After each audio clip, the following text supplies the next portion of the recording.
Hello friends, आज हम corporate taxation के अंदर एडवांस पेमेंट ऑफ टैक्स करेंगे।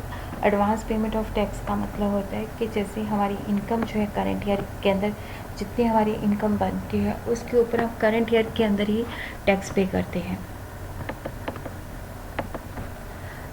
एडवांस पेमेंट ऑफ टैक्स जो है it is the another method of collection of tax by the central government in the form of prepaid taxes. It is also in addition to deduction of tax at source.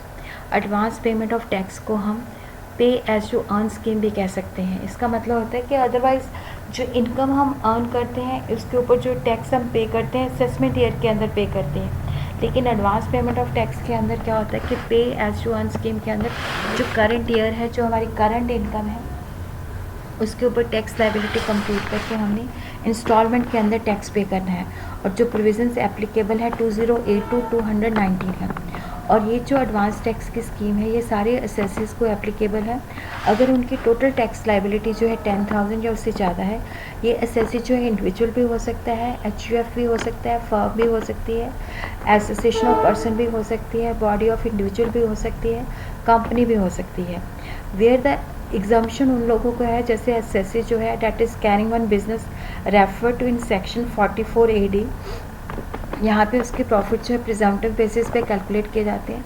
यहाँ पे उसके profit उसकी जो cell है वो 2 करोड़ से less है और जो प्रॉफिट एस्टिमेट किए जाते हैं 18%। तो यहाँ पे उसने एडवांस पेमेंट ऑफ टैक्स नहीं पे करना। इवन जो पर्सन रेजिडेंट है बट सीनियर सिटीज़न है जिसकी एज जो है 60 ईयर है या उससे ज़्यादा है और कोई उसकी इनकम जो है profit and gain of business और प्रोफेशन के अंदर चार्जेबल नहीं है, तो उस बंदे ने भी एडवांस पेमेंट ऑफ टैक्स नहीं करना। अब ये कि हम एडवांस टैक्स को कैलकुलेट कैसे करते हैं। फर्स्ट ये कि एस्टिमेट दी करंट इनकम। करंट इनकम का होता है कि जो हम फिनेंशियल ईयर के अंदर इनकम जनरेट कर रहे हैं इसके अंदर हमने 5 हेड्स के अंदर से इनकम को कैलकुलेट करना है। उसके अंदर क्या है कि अगर कोई क्लबिंग की प्रोविज़न है वो भी अप्लाई करनी है, अगर सेटिंग ऑफ द लॉस है वो भी अप्लाई करना है हमने। इवन कोई इसके ऊपर डिडक्शन बनती है 80C टू 80U के अंदर वो भी हमने कंप्यूट करनी है। उसके बाद हमने उसके ऊपर टैक्स लाइबिलिटी कंप्यूट करनी है। और अगर कोई सरचार्ज एप्लीकेबल है तो उसके अंदर हमने education cess plus secondary higher education cess at the rate of 3% apply करना है। इवन कोई रिलीफ बनती है 89, 90, 90A या 91 के अंदर। इवन कोई क्रेडिट हमें 115 JE या 115 JD के अंदर एप्लीकेबल है तो वो भी हमने देना है। इवन हमने कोई टैक्स पहले TDS की फॉर्म में कटवाया हुआ है तो वो भी हमने माइनस करना है। तो देखना है कि हमारा बैलेंस टैक्स कितना है। अगर बैलेंस टैक्स जो है 10,000 या उससे ज़्यादा है तो उस सिचुएशन के अंदर हमारी एडवांस टैक्स पेमेंट की लायबिलिटी बनती है। पेमेंट ऑफ एडवांस टैक्स के अंदर क्या होता है कि जैसे एसएससी जो है अपने अकॉर्ड के बेसिस पे आप अपनी टैक्स लायबिलिटी कंप्यूट करके वो एडवांस टैक्स जो है पे कर सकता है। और बाद में भी अगर उसको लगता है कि उसके जो टैक्स है ज़्यादा है या कम है तो उसके अकॉर्डिंगली वो इंक्रीज़ और डिक्रीज़ कर सकता है। असेसिंग ऑफिसर के पास भी पावर है कि वो उसकी अगर उसकी जो असेसी है उसने इनकम टैक्स रिटर्न फाइल की हुई है 139 या 142 के अंदर, तो वहाँ पे अगर उसकी रेगुलर असेसमेंट हो चुकी है और उसको लगता है कि इस बंदे ने एडवांस टैक्स पे करना है तो वो नोटिस इशू कर सकता है। इवन जो असेसिंग ऑफिसर है वो अगर उसको लगता है कि असेसी का एडवांस टैक्स बनता है तो वो अपने ऑर्डर की अमेंडमेंट भी सेंड कर सकता है। इसके अंदर भी वो डिमांड कर सकता है कि वो एडवांस टैक्स पे करे। और जो असेसी है अगर उसके पास नोटिस आया है कि उसने एडवांस टैक्स पे करना है बट अगर उसको लगता है कि उसका एडवांस टैक्स ज़्यादा बनता है या कम बनता है तो उसके अकॉर्डिंगली वो असेसिंग ऑफिसर को इंटीमेट कर सकता है। उसके बाद है कि अगर कंपनी असेसी है, कॉर्पोरेट असेसी है, तो उन्होंने एडवांस टैक्स कैसे पे करना है। फर्स्ट इंस्टॉलमेंट जो है 15 जून या उससे पहले जानी है। यहाँ पे जितना भी हमारा एडवांस टैक्स बनता है उसका 15% जाएगा, नॉट लेस देन 15%। जैसे मान लो हमारा 20,000 है तो यहाँ पे मैक्सिमम 3,000 तक जाना चाहिए, मतलब इससे कम नहीं जाना चाहिए। ऑन और बिफोर 15 सितंबर के अंदर क्या है कि जैसे 45% है, 20,000 हमारी टैक्स लायबिलिटी है तो टोटल हो जाएगा 9,000। बट अगर हम 3,000 पहले पे कर चुके हैं तो 6,000 हमने पे करना है। उसी तरह 15 दिसंबर के अंदर टोटल टैक्स लाइबिलिटी यहाँ पे हमारी 15,000 बनती है, बट 9,000 हम पे कर चुके हैं, तो हमने 6,000 पे करनी है। उसी तरह ऑन और बिफोर 15 मार्च के अंदर क्या है कि 20,000 टैक्स लाइबिलिटी है, बट 15,000 हम पे कर चुके हैं, तो हमने सिर्फ 5,000 यहाँ पे करना है। और जो ऑल अदर एसएससी है यहाँ पे 211 एप्लीकेबल है।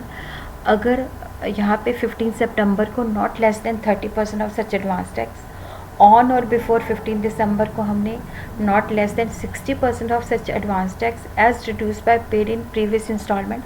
जैसे मैंने आपको पहले एग्जाम्पल में बताया था कि 20,000 टैक्स लाइबिलिटी बनती है।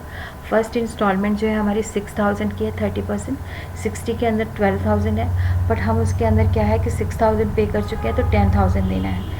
उसके बाद है ऑन और बिफोर 15 मार्च। यहाँ पे क्या है कि हमने 60% पहले कर चुके हैं, पहले 3,000 पे किया था, उसके बाद हमारा 9,000 बनता था, उस टोटल हम 12,000 पे कर चुके हैं, तो अब हमने 8,000 पे करना है। उसके बाद है कि कई बार एसएससी जो है एडवांस टैक्स की जो पेमेंट है वो नहीं करता, तो उसको हम assessee deem to be in default कहते हैं। अगर जो एसएससी है अगर उसने कोई पैसा पे किया है, अगर वो फाइन या पेनल्टी नहीं है, तो उसको एडवांस टैक्स माना जाता है और एडवांस टैक्स के अंदर उसको क्रेडिट किया जाता है। और अगर एडवांस टैक्स पे नहीं किया जाता, अगर पे किया जाता है, it is less then 90% of the assess tax, तो उसको सिंपल इंटरेस्ट जो है eight the rate of 1% per month पे करना पड़ता है, that is starting from the first day of April following the financial year। उसके बाद ये है कि अगर एसएससी अदर देन कंपनी है, अगर वो एडवांस टैक्स नहीं पे करता, तो उसके ऊपर जो इंटरेस्ट है उसने कितना पे करना है। अगर एडवांस टैक्स बनता है 15 सितंबर को, वो 30% से लेस पे करता है, तो उसको रेट ऑफ इंटरेस्ट देना पड़ेगा 1% पर मंथ फॉर 3 मंथ। उसी तरह 15 दिसंबर को अगर उसने अपना एडवांस टैक्स जो है 60% से लेस पे किया है, तो वहाँ पे भी इंटरेस्ट बनता है 1% पर मंथ, 3 मंथ के लिए देना है। ये हमने किस अमाउंट के ऊपर टैक्स लगाना है। मान लो उसका 60% टैक्स बनता है और उसके अंदर जैसे मान लो 20,000 है, 20,000 के अंदर 60% हो गया 12,000, लेकिन उसने 4,000 ही पे किया है, तो 8,000 के ऊपर हम टैक्स लगाएंगे, 8,000 के ऊपर हम इंटरेस्ट कैलकुलेट करेंगे। और यहाँ पे क्या है कि एडवांस टैक्स जो है 15 मार्च से पहले करना है और यहाँ पे 100% देना है, तो यहाँ पे भी उसने पे नहीं किया, तो यहाँ पे क्या है कि 1% पर मंथ के हिसाब से उसको रेट ऑफ इंटरेस्ट देना पड़ेगा और 1 मंथ का पीरियड है। और यहाँ पे 100% जो टैक्स ड्यू है उसके अंदर से क्या है कि जितना एडवांस टैक्स वो पे कर चुका है वो माइनस करके जो रिमेनिंग अमाउंट है उसके ऊपर हमने इंटरेस्ट जो है कैलकुलेट करना है।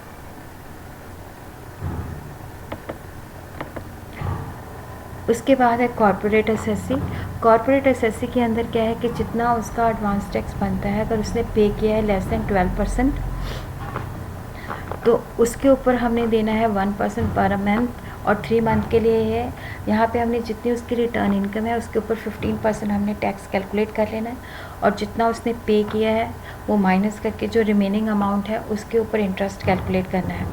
यहाँ पे where advance tax paid on और before 15 September is less than 30% tax due on the return income. यहाँ पे भी क्या है कि 45% ऑफ टैक्स जो बनता है और जितना वो पे कर चुका है उसके ऊपर हमने माइनस करके 1% पर मंथ से 3 महीनों का इंटरेस्ट कैलकुलेट करना है। और उसी तरह 15 दिसंबर को अगर उसका 75% ऑफ टैक्स ड्यू से उसने कम फाइल किया है, तो जितना वो पे कर चुका है वो माइनस करके उसके ऊपर हमने इंटरेस्ट कैलकुलेट करना है। इसी तरह 15 मार्च के अंदर क्या है कि 100% टैक्स ड्यू कैलकुलेट कर लेना है, उसके ऊपर देखना है कि कितना वो पे कर चुका है, रिमेनिंग के ऊपर जो है 1 मंथ का रेट ऑफ इंटरेस्ट लगेगा eight the rate of 1% per month.